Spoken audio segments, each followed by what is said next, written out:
تو کیا آپ جانتے ہیں کہ رمضان کے 30 روزے رکھنے سے ہمارے شریر پر کیا اثر ہوتا ہے؟ اس پر جاپانی سائنسدان نے ایک بڑی کھوج کی ہے جس کا جاننا ہر مسلمان کے لیے بے حد ضروری ہے۔ جاپانی بائیولوجسٹ یوشونوری اشومی ایک سائنسدان ہے جن کو 2016 میں میڈیسن پر نوبل پرائز دیا گیا۔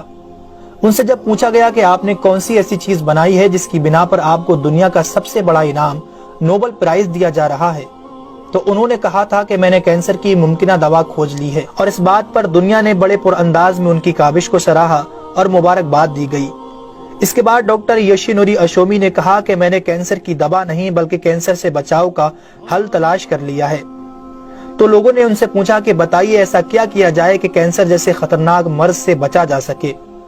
تو انہوں نے کہا کہ جب ہم بھوکا رہتے ہیں تو ہماری باڈی میں موجود غذائیت ختم ہونے لگتی ہے، جس کی وجہ سے جسم بھوک محسوس کرتا ہے۔ اگر اس بھوک کے دوران جسم تک کھانا نہ پہنچے تو ہمارا جسم بھوک کی شدت کی وجہ سے اپنے اندر موجود ان زہریلے سیلز کو کھانا شروع کر دیتا ہے جو کینسر کا سبب بنتے ہیں۔ اس عمل کو میڈیکل کی لینگویج میں آٹوفیگی کہا جاتا ہے۔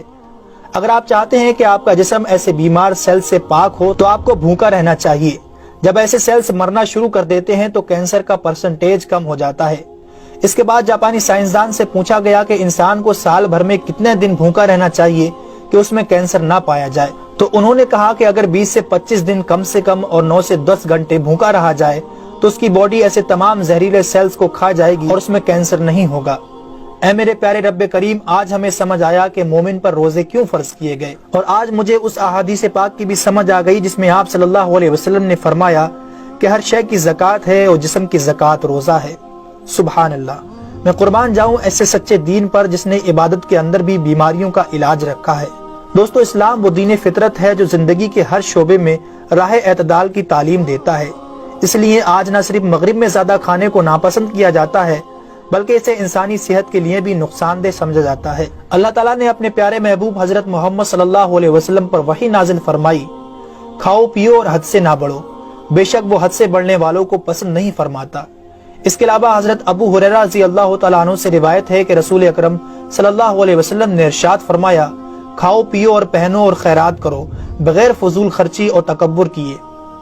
دوستو، انسان کو کھانے کی صرف تھوڑی سی مقدار کی ضرورت ہے جو انسانی جسم میں توانائی پیدا کر سکے، جتنی توانائی انسانی زندگی کے لیے ضروری ہے، اور جس سے اس کی صحت اچھی رہے اور وہ اپنی روزمرہ کی ذمہ داریاں پوری کر سکے۔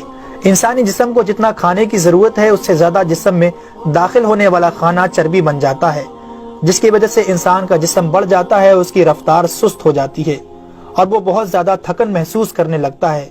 اس کے علاوہ انسانی جسم بہت سے امراض کا شکار بھی ہو جاتا ہے۔ اسی لیے اللہ تعالیٰ نے روزے فرض کیے تاکہ 11 مہینوں کے دوران کھانے پینے کی بے احتیاطی کا ازالہ ہو سکے۔ قرآن پاک میں اللہ تعالیٰ نے روزے رکھنے کا حکم ان الفاظ میں بیان فرمایا ہے، اے ایمان والو، تم پر روزے فرض کیے گئے جیسے کہ تم سے پہلوں پر روزے فرض کیے گئے تھے تاکہ تم پرہیزگار بن جاؤ۔